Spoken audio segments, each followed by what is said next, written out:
그러면서 든 생각이, 예수님이 만약에 이 2021년에 오셨으면 예수님은 어떻게 하셨을까? 예수님은 우리 이 힘들어할 세상 사람들을 보시면서 어떤 이웃이 되셨을까? 그런 질문을 해봤습니다. 그리고 우리 교회가 과연 내가 크리스찬으로서 예수님이 하신 것처럼 잘 하고 있는 걸까? 그런 고민을 해봤습니다. 제가 그런 고민을 가지고 오늘 말씀을 준비하면서 정말 예수님께서 생각하시는, 예수님이 상상하고 그림을 그리시는 우리 교회를 향한, 또 저와 여러분들을 향한 그것이 뭘까, 그런 비전이 뭘까를 한번 생각하면서 여러분과 세 가지 어떤 키워드, 핵심 단어를 가지고 말씀을 나눌까 합니다. 첫 번째 키워드는 일상이라는 단어입니다. 한번 저를 따라해 주시겠어요? 일상의 장소가 하나님이 우리를 보내신 선교의 현장입니다. 여러분은 하나님께서 어디서 일을 하고 있으시다고 생각하세요? 우리가 이렇게 주일마다 예배드리는 이 교회 안, 아니면 전 세계에 흩어져 있는 선교지, 아니면 열심히 신앙생활하는 분들이 또 기도원도 가시고 우리가 하는데, 그 기도원에서 하나님이 일하고 계실까요? 예, 물론입니다. 오늘 제가 예배를 드리면서 제가 너무 많이 은혜를 받고 있는데, 이 안에서 우리가 모일 때마다, 하나님 백성이 모일 때 교회 안에서 하나님이 일하십니다. 그리고 우리가 그걸 위해서 기도하죠. 선교지에서 물론 하나님이 일하십니다. 기도원에서도 그렇고요. 그런데 오늘 우리가 생각해 보고 싶은 것은 더 나아가서, 그러면 오늘 예배 마치고 여러분들과 제가 다 집에 돌아가면 우리 집에서, 우리 동네에서도 일하실까요? 여러분이 자주 가시는 단골 식당에서도 하나님이 일하실까요? 여러분이 월요일 내일 이제 다시 직장이나 또 학교로 돌아가실 텐데, 거기서도 하나님이 일하고 계실까요? 물론입니다. 하나님께서는 우리가 살고 있는 우리의 일상의 그 자리에서 일하고 계십니다. 하나님이 그곳이 일하시는 곳입니다. 교회 너머의 교회란 책을 풀러 신학교에서 가르치신 앨런 락스버라는 교수님께서 쓰셨는데, 거기서 이런 말씀을 합니다. 하나님의 활동 무대는 분명합니다. 하나님은 마을에서, 가정에서, 식탁에서, 보통 사람들이 일상생활을 만나는 장소에서 활동하십니다. 다시 말해 우리 이웃 가운데서입니다. 오늘 본문 1절에 보면 예수님께서 70명, 72명이라고 어떤 번역이 있는데, 하여튼 70명, 72명을 세우셨다면 뽑아가지고 지명하고 임명하셨어요. 임명해서 여러분 친히 가려고 하는 모든 고을과 모든 곳으로 둘씩 앞서 먼저 미리 보내시며, 그런 말씀을 하죠. 3절에 보면 그래서 가거라, 출발해라, 떠나라, 그렇게 말씀하십니다. 여기 보면 예수님께서 직접 친히 가시려고 하는 곳, 모든 곳, 그곳에 먼저 제자들을 앞서 보내셨다라고 말씀하는데, 그 말은 예수님께서 친히 가고 싶어 하시는 곳, 계획하시는 곳이 있었다는 말씀이죠. 그죠? 그 말씀을 묵상하다가 오늘 만약에 예수님께서 여기 또감사 선교교회에 우리 가운데 오신다면 저와 여러분을 어디로 보내실까? 그런 질문을 해봤습니다. 우리가 진짜 예수님의 제자라면 우리가 지금 살고 있는 우리의 일상, 우리가 사는 곳이 어쩌다가 그냥 살게 된 곳이 아니고, 하나님께서 하나님의 그 큰 뜻과 목적과 섭리 가운데서 저와 여러분을 그곳으로 보내신 것이 아닐까? 그런 생각을 해봅니다. 수많은 한국 땅에 있는 사람들 중에 특별히 저와 여러분이 북한도 아니고 남한에서 태어나게 하시고, 또 한국에 떠나서 미국으로 또 와서 살게 하시고, 또 미국에서도 캘리포니아, 많은 주 중에 캘리포니아, 그 중에 남가주 이 LA, 우리의 집과 우리의 일상과 우리의 직장이 있는 이 동네에 살게 하신 것이 결코 우연이 아니고 저는 하나님의 섭리 가운데 있다고 믿습니다. 다시 말하면 예수님께서 친히 만약에 오늘 오시면 가시고자 하는 그곳은 바로 여러분과 제가 많은 시간을 보내는 우리의 일상의 장소, 거기로 예수님께서 우리를 보내시고 우리가 보냄을 받았다, 그렇게 생각할 수 있습니다. 우리가 보냄을 받았다라는 것을, 그 개념이 굉장히 중요한 선교의 개념인데요. 이 또감사 선교교회가 교회 이름에도 선교란 그 단어를 넣을 만큼 굉장히 선교도 많이 하시고 중요한 그 부분인데, 여러분들 선교사님들 많이 있으시잖아요. 우리가 선교 비전 출입도 가시고 많이 하시는데, 선교사들 생각하면 선교사는 보냄을 받으신 분들이죠. 그런데 성경에 보면 특별히 예수님께서 이 70인을 모으셔서 보내신다고 할 때 그분은 이름들이 없는 분들이에요. 그 말은 다르게 생각하면 이름이 없는 모든 예수님의 제자들, 바로 저와 여러분 같은 평범한 그런 분들이죠. 예수님의 제자이면 모두 다 부르심을 받고 또 보내심을 받았다는 게 굉장히 중요한 우리의 정체성입니다. 크리스천으로서 어쩌면 다른 어떤 정체성보다 중요한 정체성이죠. 우리는 그래서 우리의 일상의 자리에 예수님께서 보내시고 거기에 보냄을 받았다. 두 번째로, 그러면 하나님께서 예수께서 우리의 일상의 자리로 만약에 보내셨고 거기서 그곳이 하나님이 일하시는 그런 곳이라면, 하나님께서는 거기서 우리가 뭘 하라고 보내셨고 뭘 하기를 원하실까요? 몰몬교를 보면 그 선교를 거의 열심히 합니다. 그렇죠? 여러분도 보신 분들이 있을 텐데, 거기는 1년에 젊은 청년들이 1년을 헌신해서 전 세계로 흩어져서 2명씩 가서 선교를 하는데, 미국에서도 많이 볼 수 있죠.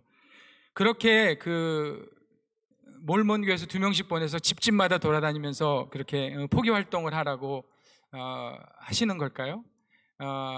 아니면 노방전도, 아니면 우리 한국에서는 아파트 전도 뭐 이런 거 하는데, 그렇게 나가서 그렇게 전도지 나눠주고 전도하라고 우리 일상으로 보내신 걸까요? 오늘 본문에서 배울 수 있는 예수님의 지침은 아주 다른 것을 볼 수 있습니다. 한번 5절의 말씀을 보면 예수님이 이렇게 말씀하십니다. 어느 집에 들어가든지, 또 8절과 10절에는 어느 고을에 들어가든지, 그런 말씀하세요. 그러니까 어느 집이나 어느 고을에 너희가 어디를 가든지, 그 다음에 7절에 보면 한 집에 머물러 있어라. 여기서 이 머무르라는 단어가 중요한 단어입니다. 머무르라는 단어를 영어로 보면 여러 가지 단어를 써요. dwell 이란 말을 쓰고요. D-W-E-L-L. dwelling, 그러니까 어디에 dwell, 거주하다, 살다, 그런 의미죠. remain 이런 말도 어디 남아 있어라. 그다음에 stay, 어디 떠나지 말고 계속 머물러 있어라, 체류해라, 그런 표현이죠. 정리하면 예수님께서 보내시면서 한 곳에 진득하게 있어라, 그런 말씀이에요. 7절에 보면 더 확실히 알 수 있죠. 그런 말씀이죠. 이 집 저 집 옮겨 다니지 말아라. 그리고 어디에 머무르라고 하냐면 더 나아가서 8절에 보면 사람들이 너희를 영접하거든 환영하거든 그들과 머물고 거기에 오래 스테이하지만, 10절에 보면 영접하지 않거든 뭐라 그러죠? 떠나라, 주저하지 말고 떠나라. 너무 명확한 예수님의 지침이시죠. 그거를 한번 상상해 보시죠. 예수님이 보낼 때 제자들을 그냥 집집마다 돌아다니면서 많은 사람을 다 만나려고 해라, 그런 명령이 아니고, 너희를 영접하면 그 집에 그냥 머물러라. 뭐 일주일이든 한 달이든 머무를 때까지 머물러라. 그걸 한번 상상해 보면 뭐가 차이가 있을까요? 그냥 집집마다 그냥 한 10분씩 아니면 뭐 1분씩 뭐 1시간씩 그냥 찍고 다니는 거하고, 힐 앤 런이죠. 어떻게 보면 stay put, 한쪽에 계속 하나님이 옮기할 때까지 계속 뭐 일주일이든 한 달이든 있는 거하고, 생각해 보면 계속 있으면 그 가정에 그렇게 지내면 그 가정을 좀 알아가지 않겠습니까? 그 가족도 알게 될 거고, 또 같이 밥 먹고 하다 보면 뭐 이런저런 얘기하다 보면 그분이 어떤 분인지, 어떤 배경이 있는지, 어떤 삶의 기쁨은 뭔지, 익사이먼트는 뭔지, 뭐 고민은 뭔지, 어떤 문제가 있는지, 관계에 어떤 뭐 그런 직장에서 뭐 이런 여러 가지를 알게 되지 않겠습니까? 그 말을 우리에게 그 말씀을 이 상황을 우리에게 적용을 해 본다면 이럴 수 있을 것 같아요. 우리가 그렇게 뭐 다 돌아다니면서 막 예수님이 우리를 여기저기 가라 그러지 않고, 또 우리가 이웃이라고 생각할 때 이웃을 좀 넓은 의미에서 생각하면, 어떤 선교학자는 이웃이 누구냐 그러면 우리 코앞에 있는 사람은 우리의 다 이웃이다. 내가 어디 만날 때 내 코앞에 있으면 그 사람이 이웃이래요. 그러니까 그렇게 많이 생각하면 뭐 모든 나 아닌 사람은 다 이웃이 될 수 있는 거죠. 그런 의미로 뭐 가족부터 친구, 뭐 우리 옆집에 사는 사람들은 물론이고, 직장 동료, 아니면 우리가 일상에서 만나는 모든 사람들, 그런 사람들과 여기 보면 오래 같이 머물러 있어라, 이 말씀은 그들의 삶으로 좀 깊이 들어가서 그들을 알고 관계를 맺어라. 더 나아가서는 가능하면 친구도 되고 그런 관계를 쌓아가라, 그런 말씀이라고 이해할 수 있습니다. 이걸 보면 그 아까 말씀드린 몰몬교에서 2명씩 보내서 막 포교 활동하고, 또 우리가 막 노방전도 하는 그런 방법하고는 좀 근본적으로 다른 방법을, 선교의 방법을 예수님께서 말씀하시는 것을 볼 수 있습니다. 그것이 바로 우리가 그들을, 우리 이웃을 우리가 있는 교회로 데려와라, 이런 말씀은 하나도 없어요. 우리 집에 초대해라, 이런 말씀도 아니에요. 뭐냐면 그들의 집으로 가라, 그들이 있는 곳으로 너희가 가라. 사실 그거를 생각해 보면 다른 곳에, 우리 집이 아닌 내가 이 컨트롤할 수 있는 그런 환경이 아닌 다른 데로 들어가면 사실 내가 좀 이렇게 조정하거나 주장할 수 없죠, 그죠? 만약에 여러분이 다른 집에 방문을 한다고 생각해 보세요. 그러면 가면 여기 앉으세요. 이제 식탁으로 오세요. 만약에 거기서 머물면 여기가 이제 방이고 침대입니다. 이렇게 우리가 컨트롤이 하나도 없는 거죠. 우리 집에 오시면 내가 다 컨트롤할 수 있는데, 그거하고 비슷하게 우리가 선교를 생각하고 이웃을 생각할 때 우리가 컨트롤할 수 있는 곳이 아니고, 어쩌면 우리가 컨트롤이 하나도 없는 곳, 좀 vulnerable해지는 곳, 우리가 좀 거기에 내가 적응해야 되는 곳, 좀 불편할 수도 있겠죠. 그래서 예수님께서 말씀하실 때 아무것도, 돈, 지갑도 넣고 신발도 더 가져가지 말고 그냥 몸만 가라는 말씀이 그런 말씀하고도 연결된다고 볼 수 있어요. 내가 컨트롤 가지고 내가 가서 뭘 하려고 하는 것이 아니라 그냥 너가 가서 그들과 함께 있어라, 머물러라.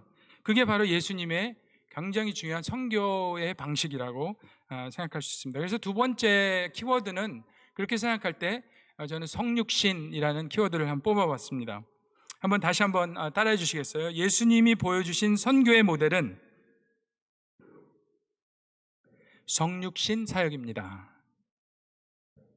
성육신이란 말은 하나님이 사람의 몸을 가지고 오셔서 이 땅에 우리가 사는 사람들과 함께 거하신 것을 설명하는 중요한 신학적인 개념입니다.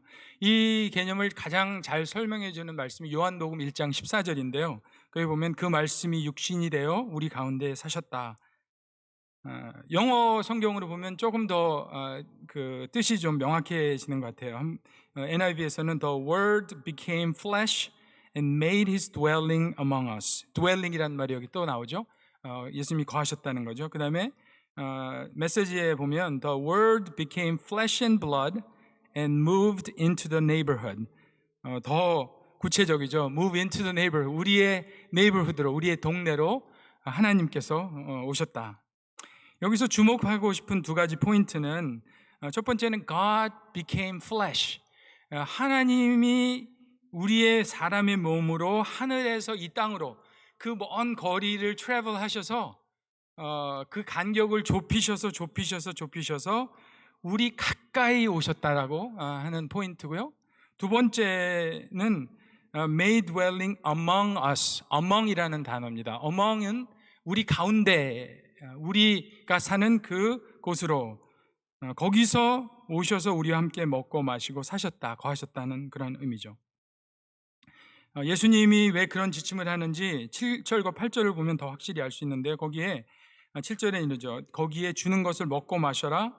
8절에는 너희에게 차려주는 음식을 먹어라. 다른 말로 하면 같이 밥 먹으라는 소리죠. 밥 먹고 식탁 교제해라. 그렇지 않습니까? 어떤 사람을 알아가는데, 관계를 쌓는데, 또 그 사람과 함께 있어야 주는데, 함께 하는데 가장 좋은 방법이 2000년 전에도 지금도 뭐죠? 같이 밥 먹는 거예요.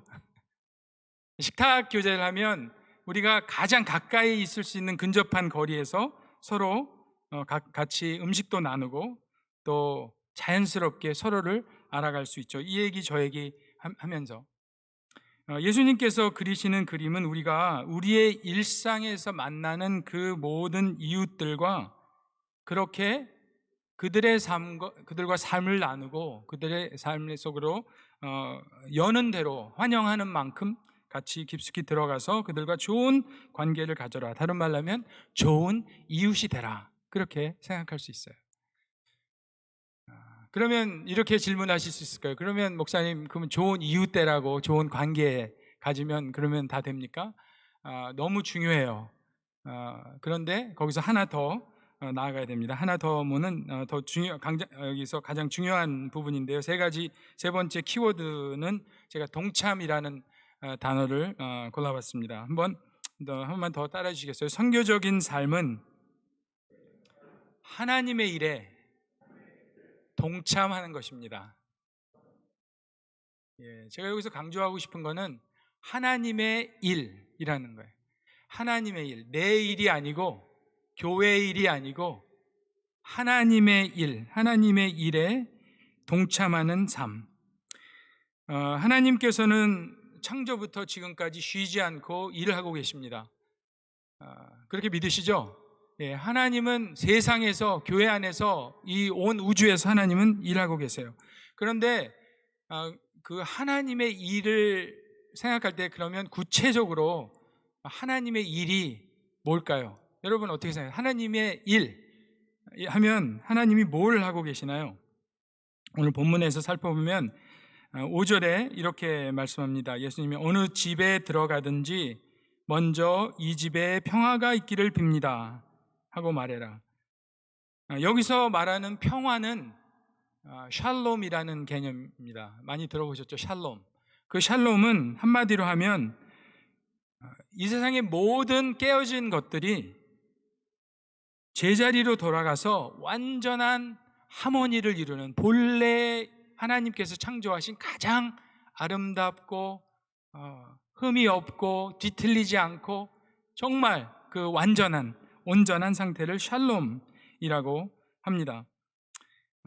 그것은 결코 인간이 해낼 수 있는 그런 게 아니죠. 그렇죠? 전적으로, 절대적으로 하나님만이 하실 수 있는 일이죠. 9절에 보면 이렇게 말씀하죠. 그리고 거기에 있는 병자들을 고쳐주며 하나님 나라가 너희에게 가까이 왔다 하고 그들에게 말하여라. 병자들을 고치란 말씀인데요. 치유해라. 치유사역인데 그것도 우리가 누구를 고치고 치유할 수 있는 게 아니고, 누가 치유가 되면, 병이 고쳐지면 그것은 누가 하셨다고요? 하나님이 하나님의 능력으로 하셨다는 말씀이에요. 그래서 하나님의 일, 하나님의 미션이라고도 우리가 생각할 수 있는데, 하나님의 일을 한마디로 요약하면 회복입니다. 회복, restoration. 이 타락하고 깨어진 모든 만물을 하나님이 만드신 원래의 그 모습대로 회복하는 것, 그것이 하나님이 하고 계신 일입니다. 하나님의 미션이죠. 이것이 바로 우리가 항상 듣고 말하는 구원이라는 말의 핵심적인 내용이에요. 구원이 뭐냐면 하나님께서 만물을 회복하시는 거예요. 계시록 21장 5절에 말씀에 이런 말씀이 있죠. 그때 보좌에 앉으신 분이 말씀하셨습니다. 보아라, 내가 모든 것을 새롭게 한다. 회복한다는 말씀이죠. 골로새서 1장 20절에 그분의 십자가의 피로 평화를 이루셔서 그분으로 말미암아, 예수님으로 말미암아 만물을, 그 땅에 있는 것들이나 하늘에 있는 것들이 다 자기와 기꺼이 화해시키셨습니다. 하나님의 일, 하나님의 미션은 이와 같이 정말 모든 만물이 회복되는 것. 그러면 구체적으로 그 회복이 뭘 포함할까요? 첫째는 인간입니다. 하나님이 세상 이처럼 사랑하사 독생자를 주셨으니 이는 저로 멸망치 않고 영생을 얻게 하렵니다.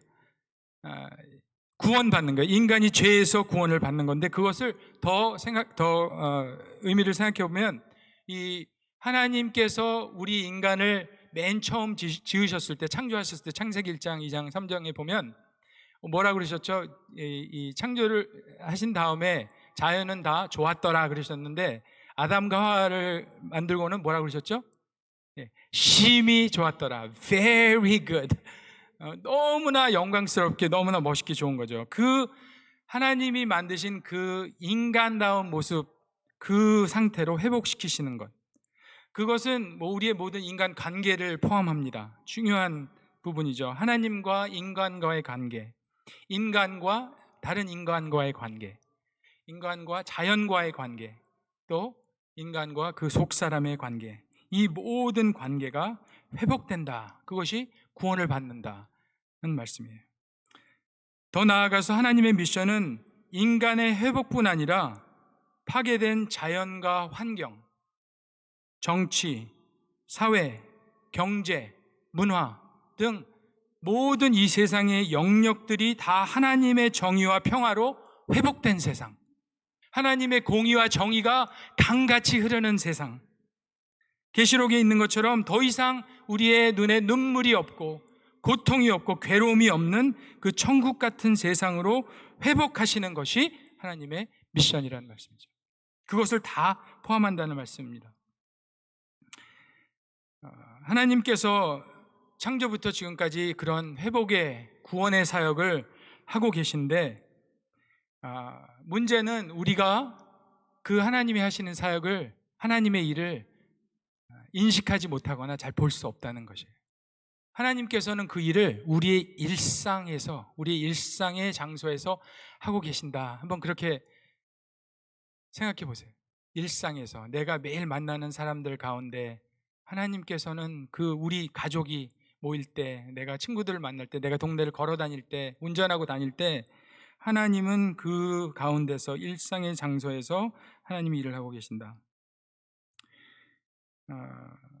놀라운 건요, 그 하나님의 일을 하시는데 하나님이 정말 할 일이 많으실 것 같아요.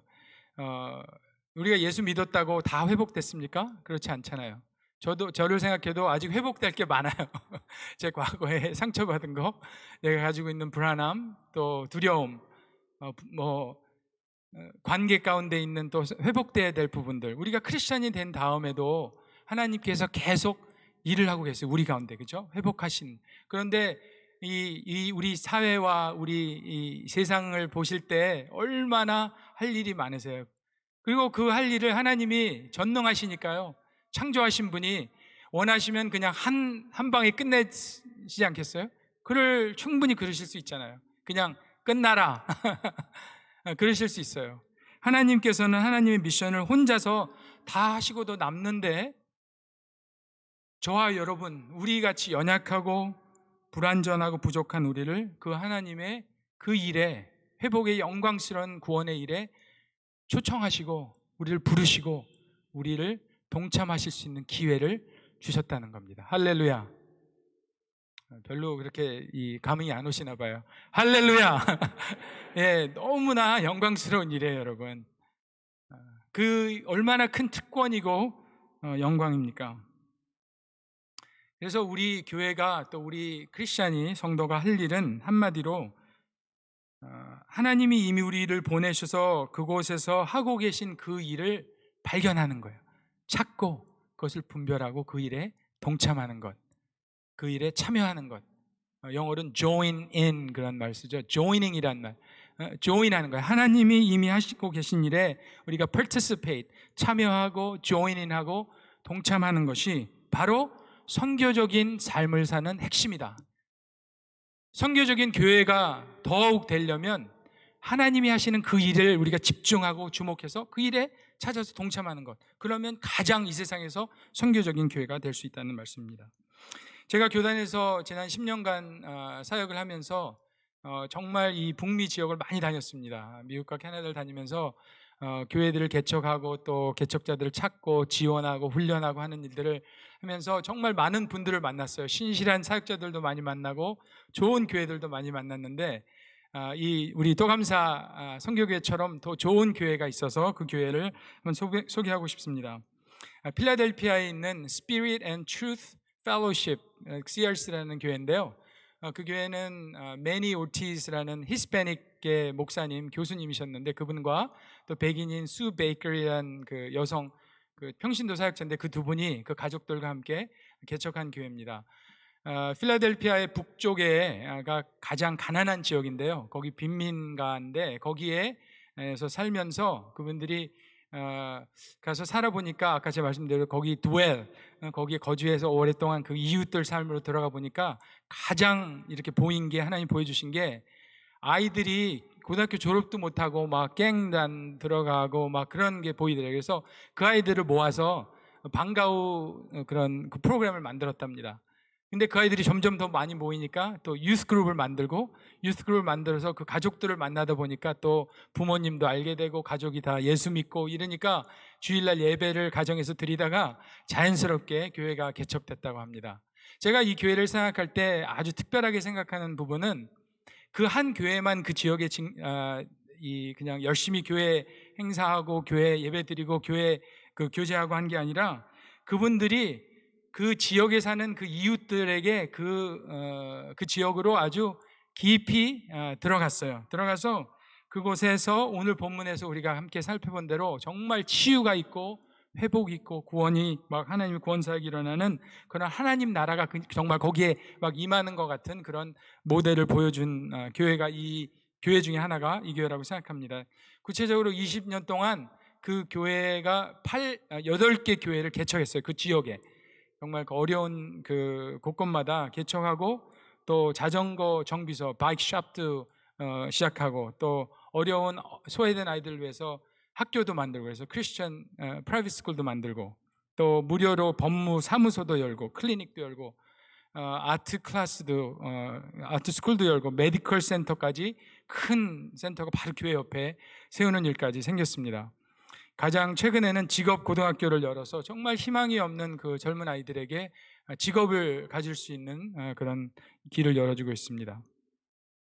제가 마지막으로 그 교회들 여러 교회 중에 한국 목사님이 3분 계세요. 그 중에 이태우 목사님이란 분을 여러분께 소개해드리고 말씀을 맺을까 합니다. 정말 가까이 지내는 친구고 동역자인데 이 짧은 영상을 한번 보시면서 여러분이 오늘 들은 말씀도 좀 찬찬히 생각해 보시고 또 하나님께서 이 시간에 성령께서 무슨 말씀을 하시는지 한번 귀 기울여 들어보시기 바랍니다. 한번 영상을 지금 보겠습니다.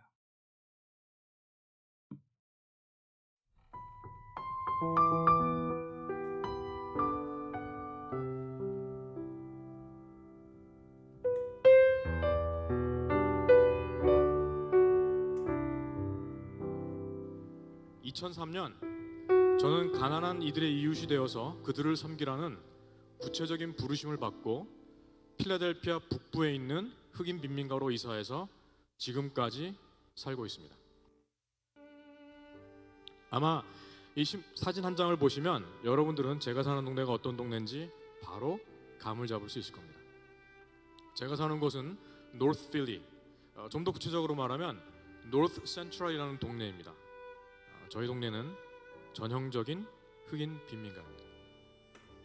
필라델피아에서 두 번째로 가난한 동네, 주민들의 94%가 흑인인 동네입니다. 그 중에 45% 정도가 극빈자 수준도 미치지 못하는 그야말로 최저소득자들입니다. 가난한 것도 서러운데 저희 동네는 필라델피아에서 범죄율이 높은 곳 중에 하나입니다. 2004년부터 2007년까지 필라델피아가 미국 대도시 가운데 살인 사건이 가장 많이 일어나는 곳으로 꼽혔습니다. 2007년 한 해만 406건의 살인 사고가 있었습니다. 하지만 저는 흑인 빈민가인 이곳에 부르심을 받았기에 좋은 이웃이 되기로 결심을 했습니다. 제가 처음 한 일은 지저분한 골목을 쓰는 일이었습니다. 혹시 흑인 빈민가를 가보신 분들이 지나가 보신 분들이 있는지 모르겠는데 빈민가의 특징 중에 하나가 어디에나 쓰레기가 있다는 겁니다. 그래서 빗자루를 들고 동네를 쓸기 시작했습니다. 하루에 한 번으로 안 됩니다. 아침 먹고 쓸고 나가서 점심 먹고 나가면 또 쓰레기, 쓸면 또 오후에 쓰레기, 쓸면 또 저녁 먹고 쓰레기. 하루에 서너 번을 쓸고 몇 달이 지나고 동네가 깨끗해져서 이제 집 앞에 화분을 놓기 시작을 했더니 주민들이, 이웃들이 보기 좋다고 자기들도 화분을 가졌으면 좋겠다 그래서 동네 사람들한테 하나씩 나눠주면서 저희 블락은 이렇게 깨끗하고 화분도 있는 우리 동네에서 가장 아름다운 블락이 되었습니다. 2006년부터 저는 여름에 저희 동네 아이들을 위한 썸머 캠프를 시작했습니다. This is fun because it's about God and Jesus, and they go on trips still, and they still have a side of them where you can have fun and not too strict. The other kids, they be like, sit there, do your work. I be like, oh my God. Let us pray. Hold your hands, close your eyes. Jesus, I pray that you will allow our friends to learn from you, to forgive. I didn't come at the right time. I just came here.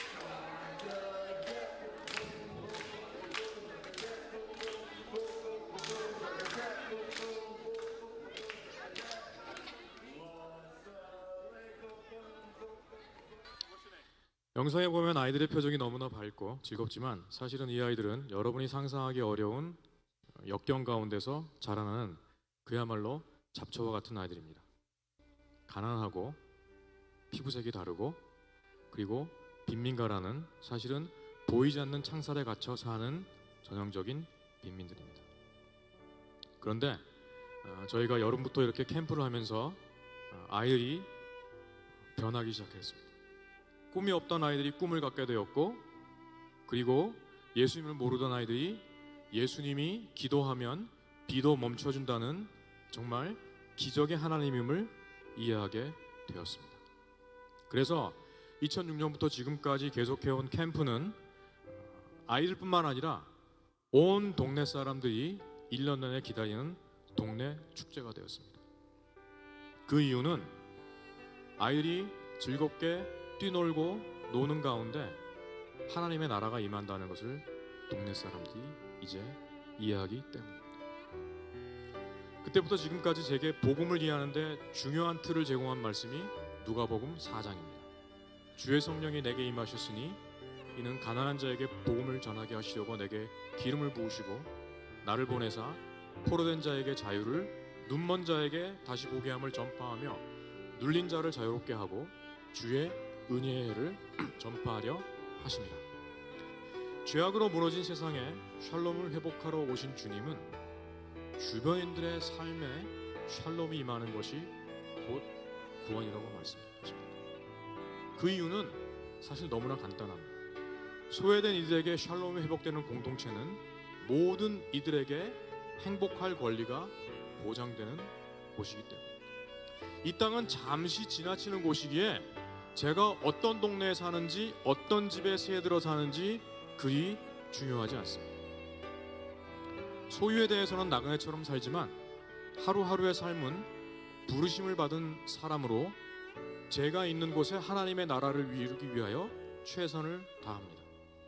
지저분한 길을 청소하고 이웃들과 어울리고 감옥에 간 사람 면회 가고 장례식에 참석하고 또 여름이면 동네 사람들과 바베큐 파티를 하기도 하고 캠프를 통해서 아이들과 신나는 시간을 갖습니다.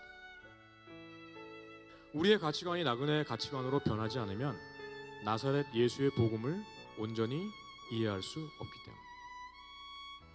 내가 나의 정체성을 나그네로 이해하면 그때까지 눈에 보이지 않던 사람들이 보이기 시작합니다. I am a sojourner. 그 정체성을 나의 약점으로 여기지 말고 영적인 도움으로 생각하시기 바랍니다. 소유에 집착하지 말고 어디에 있건 하나님의 섭리라고 생각하며 그곳에 하나님의 나라가 임하는 삶을 산다면 우리는 나그네이지만 하나님 나라의 시민으로 당당하게 살 수 있고 이 땅에 복의 근원이 되는 영적인 은혜를 누릴 수 있습니다.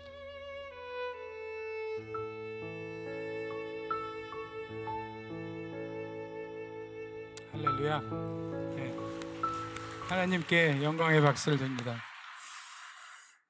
이제 말씀을 마치면서 여러분과 잠깐 한 1, 2분 정도 좀 생각해 보는 시간을 좀 드리고 싶습니다. 여러분 괜찮으시면 집중하는 데 좀 도움이 되시면 한번 눈을 잠깐 감고 제가 드리는 몇 가지 묵상 질문들을 한번 생각해 보시면서 한번 상상을 한번 해 보시면 좋겠어요. 여러분들께서 매일 오늘 예배 마치면 돌아갈 그 여러분의 일상의 장소, 여러분의 동네, 여러분의 집 한번 그 주위를 한번 상상해 보실까요? 거기에 누가 살고 있죠?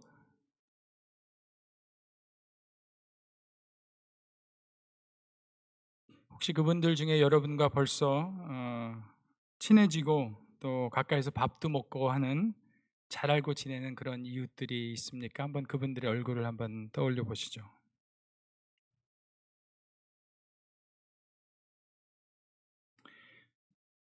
더 알고 싶은데 바쁘다는 이유로 아직 알게 되지 못한 이웃들은 누구입니까? 한번 그분들도 한번 생각해 볼까요?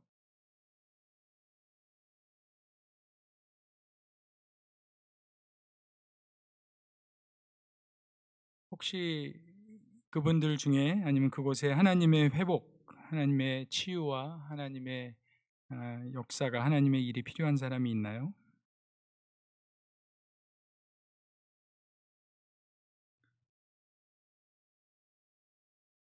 내가 사는 동네에 나의 일상의 그 장소에 하나님이 일하고 계신 것을 본 적이 있습니까?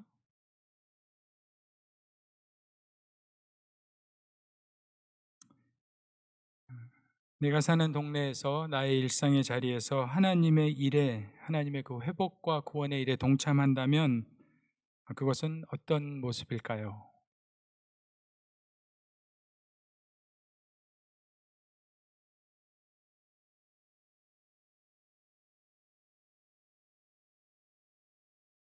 거기서 내가 할 수 있는 작은 일, 아주 작은 일은 뭘까요? 이 목사님이 그 저 집 앞에 이 청소를 하신 것처럼 혹시 그런 일이 있을까요?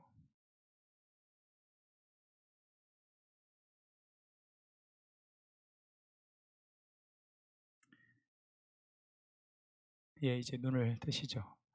어, 혹시 오늘 말씀을 듣는 중에 또 영상을 보면서 잠깐 묵상하면서 하나님께서 여러분께 보여주신 것, 또 말씀하신 것이 있었습니까? 혹시 있으시면 하나님께 기쁨으로 순종하시기를 바랍니다. 저와 여러분의 이번 한 주가 또 앞으로의 우리 인생이 정말 하나님이 하시는 그 일에 정말 우리가 동참하고 정말 그 영광스러운 하나님의 일에 우리가 참여하는 조인인하는 그러한 인생이 되시길, 그러한 교회가 되시길 예수님의 이름으로 축원합니다. 기도하겠습니다.